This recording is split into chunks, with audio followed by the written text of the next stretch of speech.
Selena Carter had never been the type to stand aside when others suffered. From her earliest days in Earth's Interstellar Academy, she had carried with her a deep-seated belief that it was humanity's duty to care for those in need, no matter where they might be found. Yet she'd learned quickly that such convictions often made her unpopular in certain circles of the Galactic Consortium. It was an alliance built on trade agreements, territorial claims, and strategic partnerships, not so much on compassion. Still, when reports reached Earth's fledgling government that an entire civilization on Helios 9 was dying and no one intended to help, she knew she couldn't sit idle. Her assignment, at first, had been simple: track the status of a little-known species called the Rezari, living on a remote planet at the edge of Consortium territory. But the further she dug, the darker the picture became. Helios 9 was under what the Council designated irreversible collapse from a hybrid catastrophe, a biological outbreak combined with a meltdown of toxic radioactive materials once used by the Rezari for power generation. Some called it a natural disaster, others a self-inflicted ruin. Either way, the official stance was that the situation was too costly and too dangerous to salvage. The Rezari, deemed insignificant in the grand scheme of interplanetary politics, were left to fend for themselves.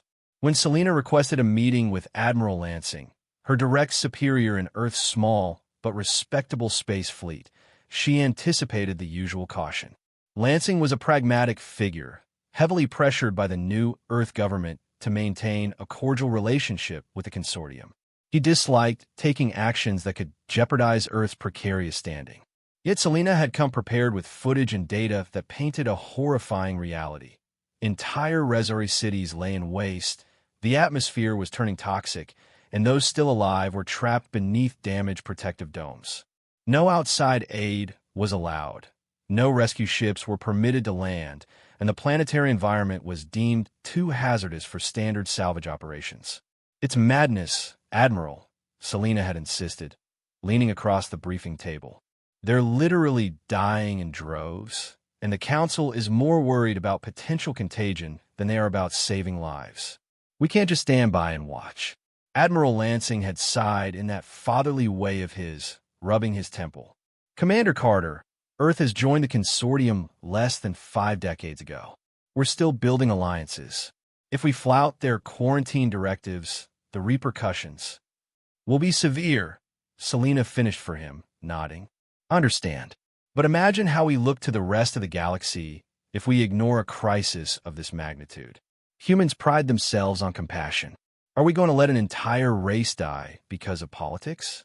We may be new, but we can set an example." It was a difficult argument for Lansing. He was neither heartless nor naive.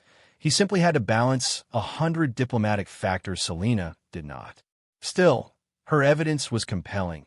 An Earth's population, more and more aware of Helios 9's crisis through leaked whole reports, seemed to be rallying behind the notion of a humanitarian mission. At last, with a resigned nod, Lansing granted her a limited authorization. It wasn't the all-out rescue operation Selena hoped for, but it was enough: a small medical frigate, a specialized crew, and the necessary medical supplies to at least attempt an intervention. She'd have to do the rest on her own. So it was that she found herself standing on the landing deck of Earth's main orbital station, gazing at the slender lines of the ESS Compassion's wing. It was a medical ship by design, equipped with laboratories, quarantine units, and environmental suits rated for high-toxicity worlds. The hull bore the insignia of Earth's newborn interstellar force, a stylized globe with olive branches behind it, a symbol of cooperation and peace. It almost glistened with a sense of idealism that felt too fresh for the cynical galaxy beyond. Waiting at the entry ramp stood Gavin Wu, the mission's chief science officer. He was a soft-spoken man with keen brown eyes that lit up at the mention of microbial analysis or advanced bioengineering. For him, the Helios 9 crisis was not just a moral imperative but also a scientific challenge. The idea that a hybrid virus-bacterial infection could combine with radioactive contamination to decimate an entire species was both terrifying and fascinating. "They're calling this outbreak the ZF Helios strain," he told her, consulting the datapad in his hands. From the records I've gathered, imperfect and incomplete, mind you, it's a mutated microorganism originally found in the Rosari's deeper aquifers.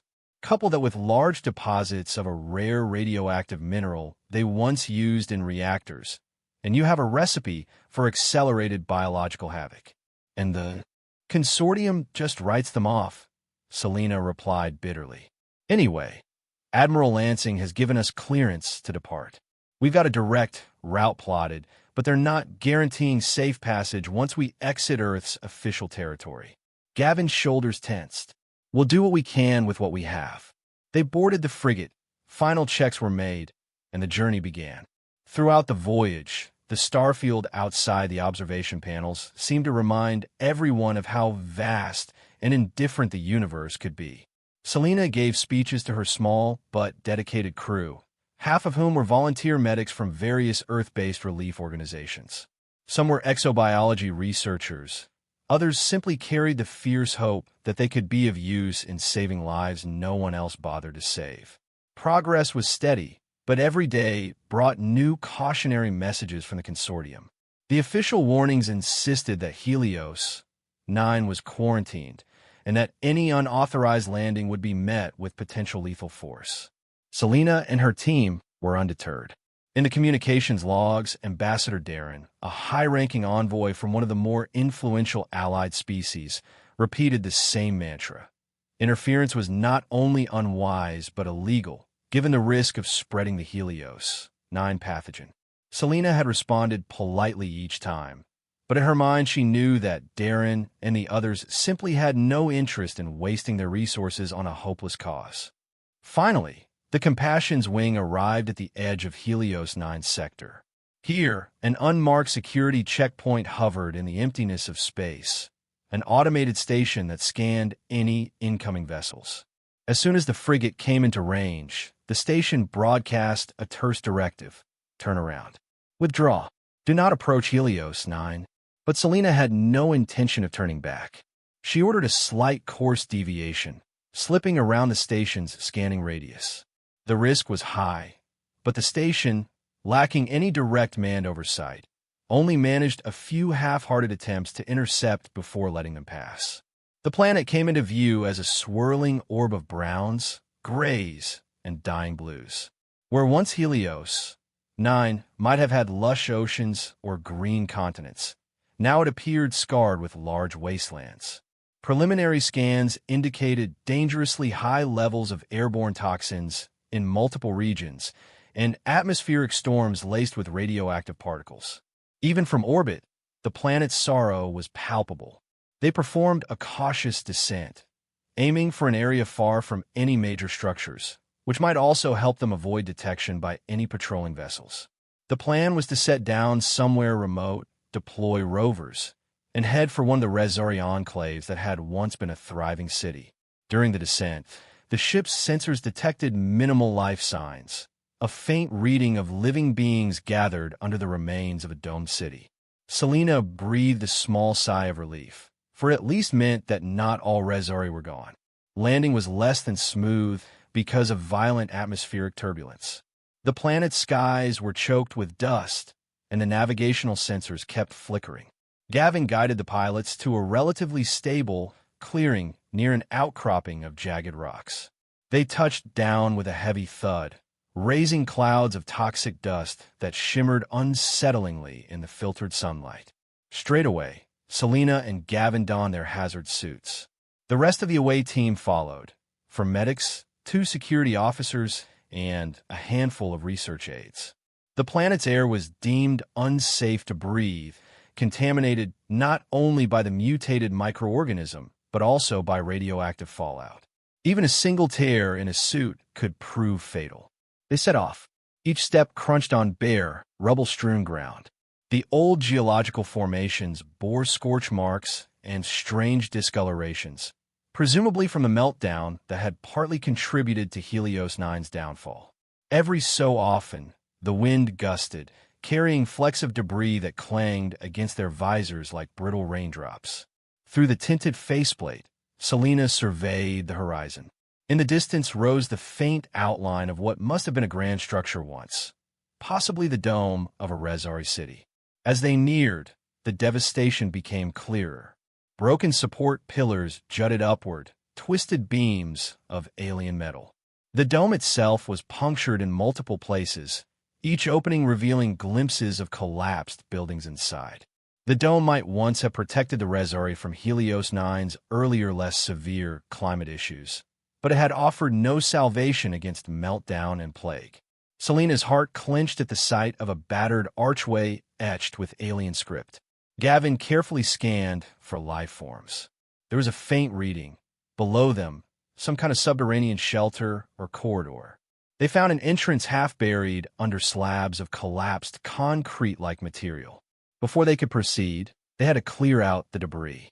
It took nearly an hour, using portable drills and lifting equipment from the Compassion's wing. Finally, a hole large enough to crawl through opened into darkness. Their suit lights illuminated a cramped tunnel. The walls were lined with fractal designs, now caked in dust and dried biological residue. The deeper they went, the stronger the life sign readings became. They emerged into a small chamber that might have been a storage area in better times. At first, it seemed empty. Then, from behind a makeshift barricade of metal panels, came a faint rustling. One of the security officers spotted movement. A cluster of Rezari huddled together, faces gaunt, limbs trembling. Selina approached slowly, raising her gloved hands to show no harm. The Rezari, she noticed, had an elongated, delicate frame and pale, opalescent skin that was cracked and peeling. Their eyes were large, shining with fear and hopelessness.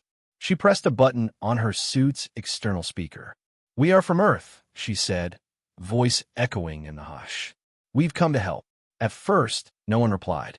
Then an elderly Rezari stepped forward, leaning heavily on a staff that looked pieced together from scrap metal. She introduced herself as Sereth, and though her voice quavered, she spoke slowly, using the universal translator device that Selina extended. Sereth explained how most cities had collapsed after the meltdown.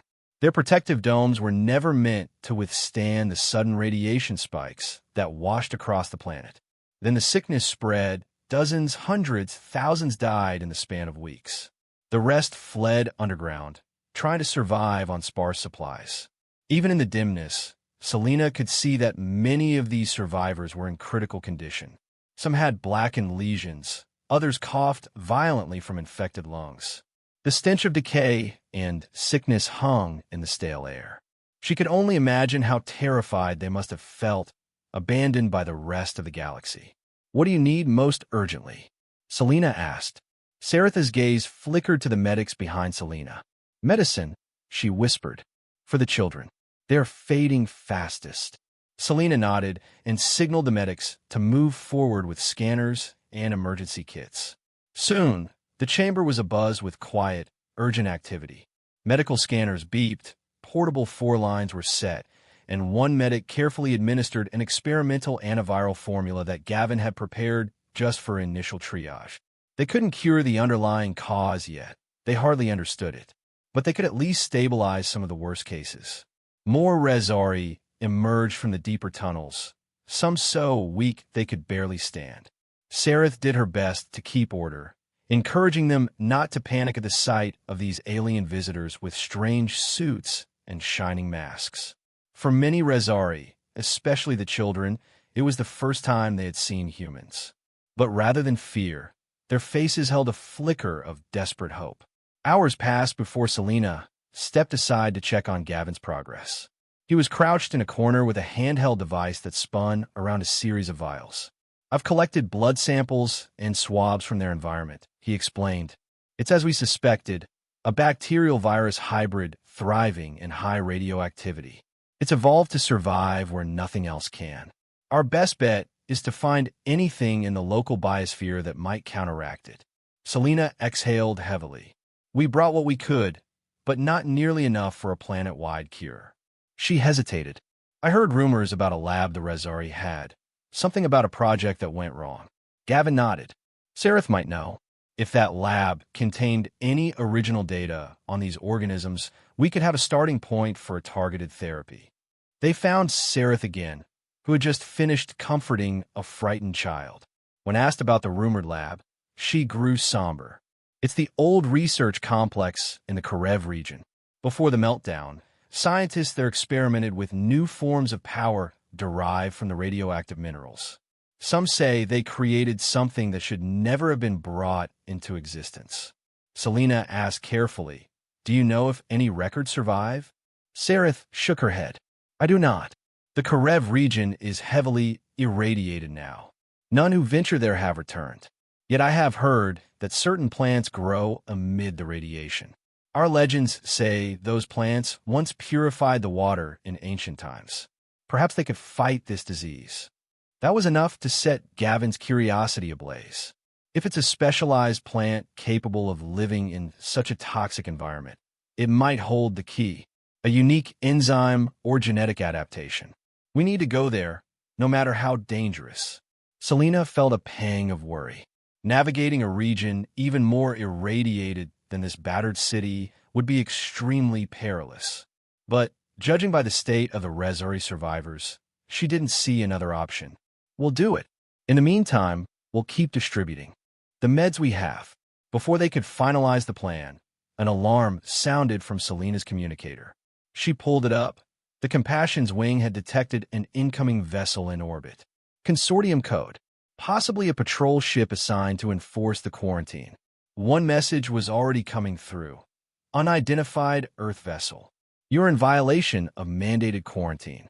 Withdraw immediately or face severe penalties. You have one planetary rotation to vacate." Selena felt her pulse quicken. If the consortium decided to escalate, they might forcibly remove or even destroy the Compassion's wing. She looked around at the sick, exhausted Rezari huddled in the shadows. Could the council really be so callous? She turned to Gavin. "We have limited time. Let's hope we can secure that plant sample quickly.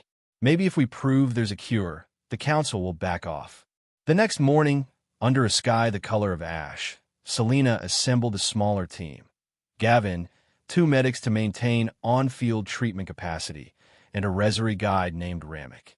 He was younger than Sereth, fit despite the signs of radiation sickness etched across his left arm. Ramek wore a makeshift mask and bracers that presumably offered some mild protection, though they paled next to Earth's advanced suits.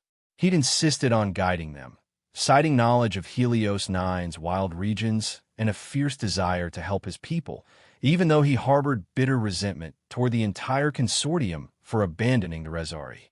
They set off in a rugged ground vehicle that the Compassion's wing had brought. It hovered a few inches above the ground, designed for off-road travel on alien terrains. As they left the ruins of the city, the devastation became even more pronounced. Shattered wind turbines, half-sunken domes that once contained farmland, wide expanses of cracked soil where no living creature roamed. Occasionally, they crossed patches of swirling dust laced with faint radioactive signatures that spiked the vehicle's hazard alarms. Ramek pointed them toward a region of twisted canyons that glowed faintly under the clouded sun. Gavin's scanner beeped every time they passed pockets of intense radioactivity. The deeper they went, the more the readings spiked, until the horizon revealed a field of glowing crystalline spires. According to Ramek, that area was near the Karev region. Long ago, it had been the Rezari's most advanced research zone, powered by a special type of reactor technology that harnessed the rare minerals beneath the crust. When they arrived, an otherworldly silence greeted them. The ground was littered with broken piping, fused computer consoles, and half-melted scaffolding. If there had ever been a proud institute of knowledge here, it now lay flattened in a monstrous wave of destruction. In the distance, a large crater still emitted wisps of faintly luminescent gas. They set out on foot. Ramek wore only partial protective gear, refusing an Earth suit so that an actual Earth volunteer could use it instead. He insisted he was already too irradiated for it to matter. Selena disliked the idea, but resources were limited. The group advanced carefully, scanning for any sign of unusual flora. As they moved through the debris, they discovered entire sections of subterranean corridors caved in. It was like exploring the aftermath of an apocalypse. Rusted signs with alien text indicated old laboratories or power cores. Gavin took digital captures of everything, hoping to glean data from any half-intact console. Then, after hours of searching, they found a cluster of bizarre plants near a collapsed archway. Their leaves were a deep violet, turning almost black around the edges, and they emitted a faint glow under the radiation. Ramek identified them as radiant Shiva vines, spoken of in Rezari folklore as life weavers. Gavin's excitement was immediate. He extracted samples, carefully storing them in a sterilized container. The sensor showed extremely high levels of radioactivity in the vines, meaning they thrived by somehow filtering or neutralizing harmful isotopes. While Gavin worked, Selena and the others maintained a perimeter watch. An uneasy wind rattled the broken metal structures. They were already tired and beginning to feel the mental weight of the planet's despair. Then the vehicle's comm crackled. The Compassion's wing was warning them of a new development. A consortium patrol had reached low orbit and was scanning the surface more aggressively. They likely knew exactly where Selena's team had landed. Ramek spat in frustration when Selena relayed the news. So they'd sooner see Helios, 9 burned to a cinder than let you help us. Why save us at all? The rest of the galaxy calls us worthless.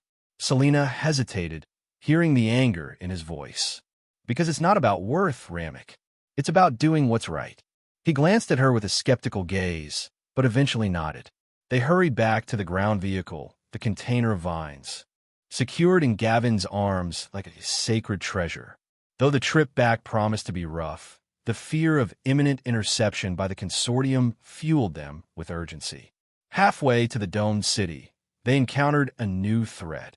A smaller craft swooped out of the dusty sky, dust swirling behind it. A voice blared over external speakers, speaking the common interstellar language with formal precision. This is a consortium quarantine enforcer. Disarm and surrender. You are in violation of Article 47, relating to the infiltration of a restricted planet. Selena clenched her jaw.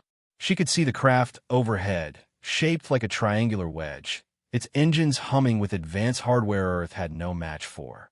She steered the vehicle behind a cluster of boulders, hoping to block line of sight. The medics crouched, nervous. Gavin secured the plant samples in a protective case. Ramek looked ready to fight, though all he had was a battered Rezari energy rifle. We can't outgun them, Selena murmured. Our best hope is to evade them until we get back to the frigate. Then we can make a break for orbit or try to hide. The craft circled overhead, scanning. A bright beam slanted through the dust, casting swirling rays. Then came a hiss of energy discharge, a warning shot that melted part of the canyon wall behind them. No one wanted to risk more direct hits. Selena pressed the ground vehicle's accelerator, zipping through the uneven terrain, veering left and right to avoid rocky spurs. The consortium craft fired again, carving a glowing trench into the soil. The maneuvers rattled them all, but somehow Selena dodged the worst of it.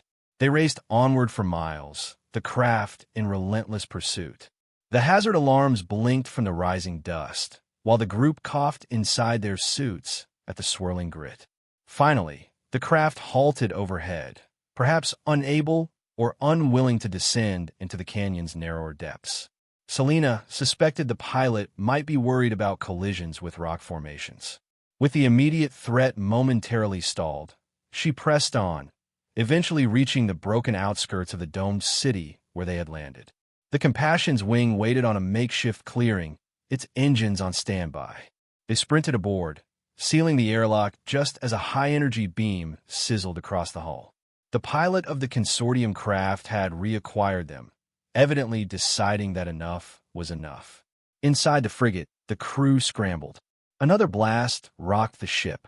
Selena barked orders to the helm, instructing them to power up the engines and prepare for immediate departure. Gavin ran straight to the lab module to begin synthesizing a possible serum from the vine samples.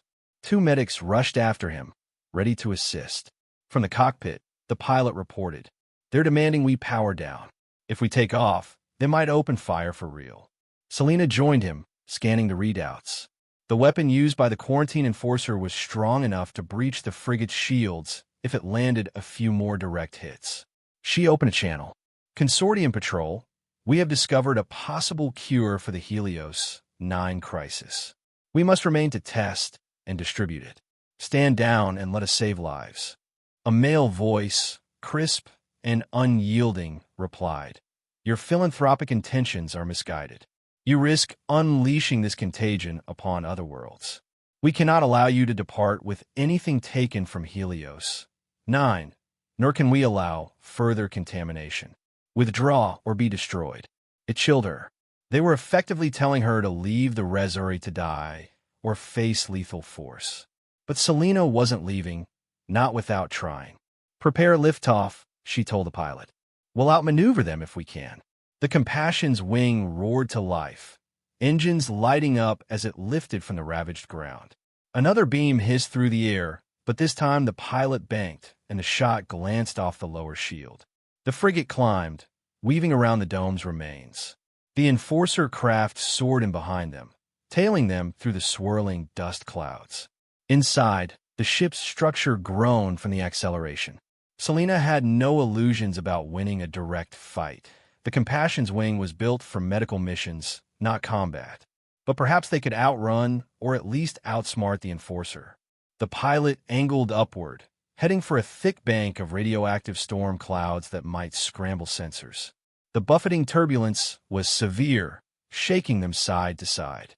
In the lab, Gavin was frantically scanning the plant samples, isolating potential antibodies or enzymes that might neutralize the Helios strain. He found promising results in the plant's cellular structure. Something about it bonded with radioactive isotopes and broke them down. If harnessed properly, it could push back the infection. However, synthesizing it into an injectable serum would take at least several hours. And that was time they might not have. As the ship soared into higher altitudes, the enforcer craft unleashed another barrage. One shot struck the frigate's aft section, causing alarms to shriek across the decks. Selena clung to the pilot's seat, calling out for damage reports. The shield had collapsed in that sector, and hull integrity was compromised. Another direct hit there, and they'd be forced down. That was when a voice crackled over the comm. It wasn't the enforcer pilot. Attention, Compassion's wing. This is Admiral Lansing of the Earth Fleet, speaking from an orbital vantage point. We have arrived with a diplomatic envoy. Consortium vessels are ordered to stand down by directive of the Earth government, which has invoked an emergency humanitarian clause under newly proposed addendums to consortium law. Relief and disbelief warred in Selena's chest. She gazed at the nearest sensor readout and saw an Earth battleship, smaller than typical consortium dreadnoughts, but still formidable for Earth standards, dropping out of FTL just beyond Helios 9's orbit. Lansing had come, presumably under pressure from Earth's leadership and the tidal wave of public outcry that had begun to swirl about Helios 9. The enforcer pilot seemed hesitant, confronted by the unexpected arrival. The final shot never came. Admiral Lansing, Selena said into the comm, voice trembling with gratitude. We're battered but still flying. We've got a chance for a cure down here. Lansing's calm baritone was a welcome sound. Commander Carter, hold your position. The Earth government is negotiating an emergency relief corridor with certain members of the Consortium Council. They can't just open fire on us now without causing an interstellar incident. Selena allowed herself to breathe, just as the Compassion's wings soared past the thick clouds and reached a precarious stability in the upper atmosphere. The enforcer craft still hovered below, as though waiting for orders. In the corridor behind her, she heard the frenzied bustle of medics preparing for incoming Resori patients. Some Resori had been brought up from the city to the frigate for advanced care. The next question was whether Lansing's intervention would hold off the more callous elements of the council. In orbit, a tense standoff ensued. Ambassador Darren appeared on secure transmissions, livid at Earth's intrusion. Lansing countered that Earth was operating under newly ratified humanitarian protocols that demanded rescue attempts in the face of imminent extinction events. The consortium was a patchwork of different species, some more sympathetic than others, but Darren's faction remained firmly entrenched in the belief that Helios 9 had to be quarantined at all costs. Meanwhile, Gavin poured every ounce of his expertise into synthesizing the plant-based serum. He tested it on controlled samples of infected Resari cells. Preliminary results showed promise. The infection retreated. The presence of certain enzymes from the radiant Shiva vine seemed to bond with the mutated organisms, neutralizing their ability to replicate in radioactive environments.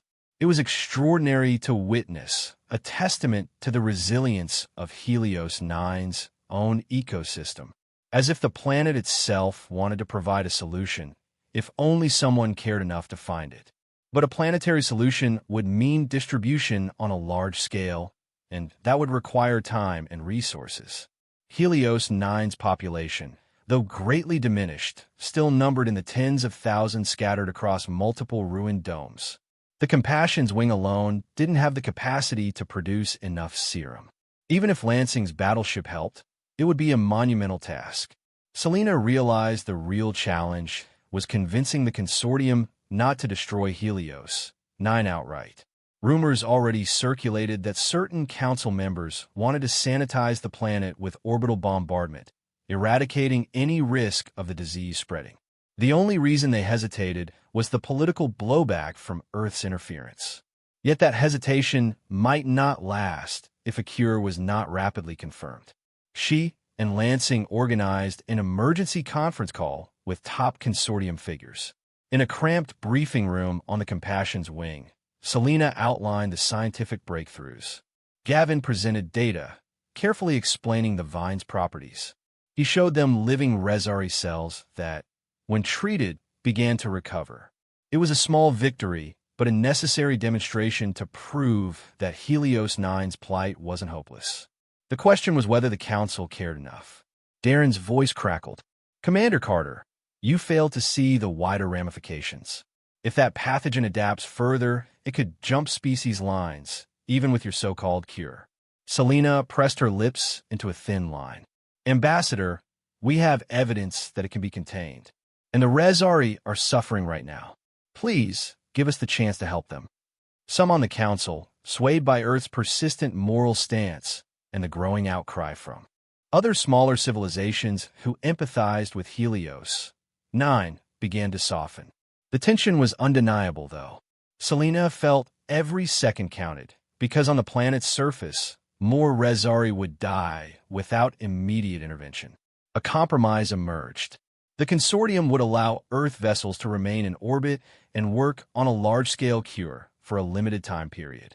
If no tangible progress was made by then, they would enforce a total lockdown. It was better than nothing, but it still came with the sword of Damocles hanging over Helios 9. Selena pressed forward. She ordered the Compassion's wing to land again in that same battered city, this time with more robust support from Lansing's battleship in orbit to deter interference. Medical tents were set up under partial dome remnants. Resari survivors, some barely able to walk, lined up as the Earth medics administered trial doses of the new serum. Each day, results improved. Many began to stabilize, their fevers subsiding.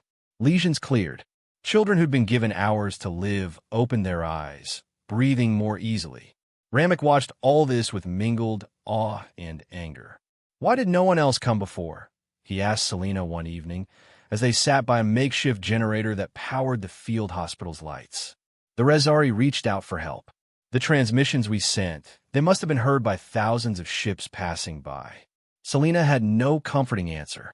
"Sometimes the galaxy can be cruel," she said quietly. "Sometimes powerful people decide it's not their problem." Ramek's gaze flickered toward a child just released from triage, running to embrace a parent. "Well, at least the humans came. You might have done so late, but you came, and perhaps that is enough." Seraph, who lingered near them, offered a tired smile. She looked older each day, weighed by worry and exposure to radiation. "To see our children smile again. I cannot describe what it means to us." But just as hopes were rising, another crisis struck. A violent storm front, laden with radioactive debris, swept across Helios 9's surface. The swirling gusts tore through weakened domes, forcing the Earth medics to scramble for cover. Their tents threatened to collapse. In a desperate effort, they moved the most vulnerable patients, infants, the elderly, into an underground bunker, sealing off the entrance until the storm passed. Days of progress threatened to slip away as equipment malfunctioned, air filters clogged with dust, and stress weighed on every shoulder. To make matters worse, the Council's deadline loomed.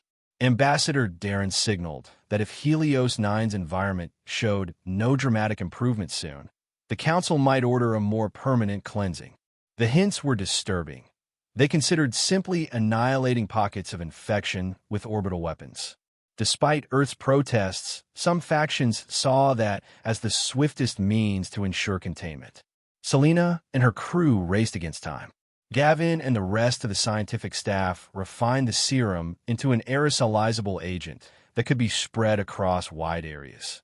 But for it to work, the planet's air needed partial filtration.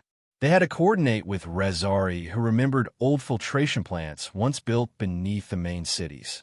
If reactivated, those systems could cycle out the radioactive dust in localized areas, letting the airborne cure take hold. Yet reactivating them was no trivial feat. Ramek volunteered, knowing the labyrinthine tunnels better than anyone. Gathering a team of Rezari engineers who still had the know-how, he guided them beneath the city. The Earth security officers accompanied them to provide suit support. For 2 days, they tinkered and repaired. The battered machines groaned to life, slowly pumping out toxic air, drawing in external dust, and dispensing some measure of purified oxygen. Not enough to fix the entire planet, but enough to create a bubble of breathable air where the aerosol cure could start working. The next day, Selena and her team deployed the aerosol units. It was a surreal sight. Great canisters releasing plumes of pale mist into the battered streets and half-collapsed corridors. Rezari survivors emerged, no longer forced to remain in cramped bunkers. Many still wore masks out of caution, but their eyes shone with hope. Then the first signs of large-scale recovery appeared. Patients who had hovered at death's door began to regain color in their skin. Some resumed normal respiration, free of the choking cough that had plagued them for weeks. An emergency signal beeped in Selena's helmet. She tapped it. Lansing's voice crackled through. "Commander Carter, you've done it. We're picking up improved life signs across the city. I'm relaying these findings to the Council. We're also seeing reduced traces of the infection in the atmosphere. Let's hope it's enough." Selena closed her eyes, relief blossoming in her chest. "Thank you, Admiral." But the battle wasn't over. Helios 9's environment was still highly toxic. The meltdown had altered entire ecosystems. The strain might be contained in one city, but there were others scattered across the planet. They needed more time to replicate the aerosol cure on a massive scale, more resources to fix additional filtration plants. And that time was exactly what the Council was threatening to deny. A day later, Darren reappeared on the main comm channel, the lines of his reptilian face twisted in disapproval. "Commander Carter, you have made some admirable strides, but the Council remains unconvinced.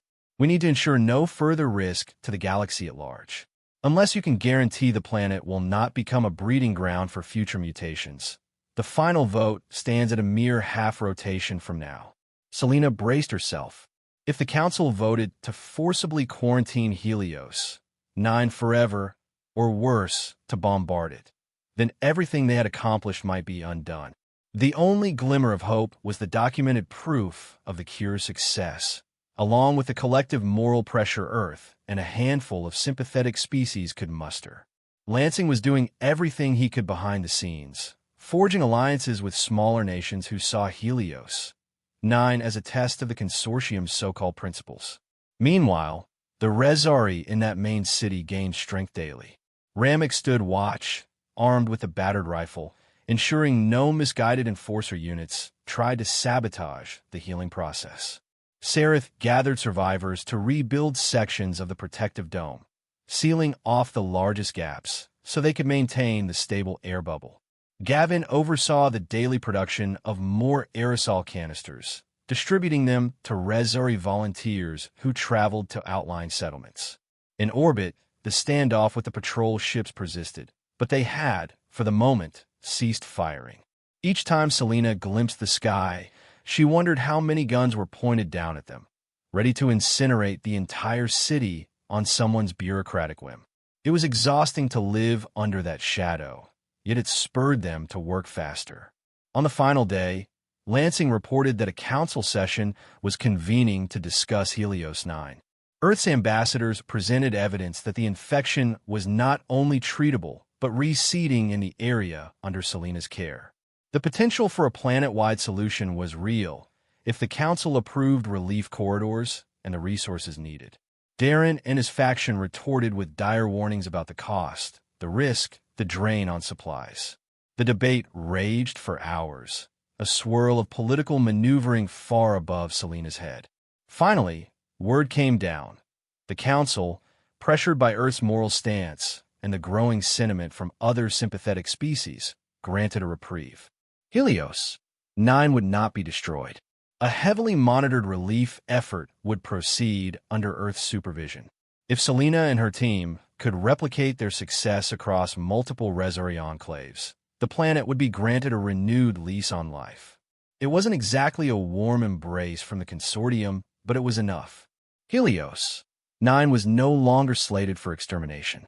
Celebration was subdued because so much rebuilding remained. For weeks afterward, Earth ships ferried in medical supplies and more sophisticated radiation scrubbers. They helped restore filtration domes in other Resari cities.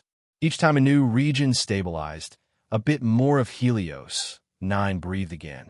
Resari communities, though scarred, began to hope for a future beyond imminent extinction. Selena walked through the largest reclaimed district one evening, her hazard suit replaced by a lighter protective outfit. The air was still far from perfect, but thanks to the partial filtration and aerosol cure, it was breathable with minimal gear. She passed a group of Resari children playing near a battered statue of some ancient hero. Their laughter echoed, joyous in a place that had once been a graveyard of despair. For the first time since arriving on Helios 9, Selena felt the planet might truly live. She paused by a small memorial erected in memory of those who had died, both Resari and the Earth volunteers who had perished in the line of duty. Among them was a medic who succumbed to radiation poisoning after her suit was torn by debris during a storm. Another was a Resari engineer who saved an entire building from collapse but was trapped in the wreckage. Ramek stood silently beside her, reading the engraved names. The resentment in his eyes had dimmed. Now it was replaced by a quiet resolve to ensure their sacrifices mattered. Sareth appeared, leaning again on her makeshift staff, though Selena noted that she seemed stronger. She inclined her head at Selena. In the darkest nights, it's a small light that leads the way. You and your people have been that light for us. Selena didn't know how to answer, so she simply nodded. We'll do everything we can to keep that light burning. In orbit, Lansing coordinated expanded relief. Shipments. Certain species in the consortium, seeing that Helios 9 might be salvageable, began contributing token aid. Some purely for political appearance, others out of genuine remorse for having turned away. In time, they hoped the Resari could join the greater interplanetary community, no longer viewed as a helpless burden, but as survivors with a story of resilience to share. Ultimately, the official stance of the consortium shifted from condemnation to reluctant acceptance of Earth's humanitarian venture. Ambassador Darren, though clearly irritated, had no choice but to recognize the new reality. He appeared in a final broadcast, stiffly announcing that the Helios 9 incident represented a unique challenge best addressed by peaceful cooperation. Selena stifled a sardonic smile, recognizing political jargon for what it was. But as long as it meant no further bombs or enforced quarantines, she would take it. When the day came for Selena to wrap up her direct command on the surface, passing the baton to a more permanent Earth relief contingent, the farewell was filled with earnest gratitude. Many Resari lined the makeshift landing area as Compassion's wing prepared for departure. Children waved tiny, improvised flags, human symbols combined with Rezari glyphs, a gesture of unity. Ramek stood near the ramp, quietly thanking Selena for believing in them when no one else did. Seraph, eyes brimming with tears, expressed the hope that future generations of Rezari would learn from this tragedy and perhaps help others in turn. Selena choked back emotion as the frigate lifted off into Helios 9's dust-laden skies, heading for a rendezvous with Lansing's battleship in orbit. She gazed down at the battered planet one last time. In that swirl of gloom and swirling storm clouds, she spotted the faint glow of newly restored dome lights, tiny pinpoints of life forging ahead. Helios 9 had a long path to recovery, but at least it had a chance, something it never would have had if not for Earth's intervention. And she knew that was worth every political hassle, every threat from the Council, every risk they had taken. In the months that followed, news spread across the galaxy of Helios 9's partial recovery. Political analysts pointed to it as a turning point in the consortium's attitude toward crisis relief. Debates erupted on talk panels. Some championed Earth's moral stance, while others criticized the potential drain on resources. Still, the net effect was undeniable. A once-doomed race was surviving. Survivors of Helios 9 continued to multiply as the infection was driven back by the airborne cure. Domes were repaired, farmland was cautiously reintroduced, and Rezari scientists, now working alongside Earth scientists, studied ways to permanently cleanse the planet's ecology. In time, Helios 9 became a place of pilgrimage for those curious about the planet that had once symbolized the consortium's abandonment. In the renewed city that had served as Selena's main base, a statue was erected, not of a single hero, but of a cluster of humans and Rezari reaching out to each other, united by compassion in the face of extinction.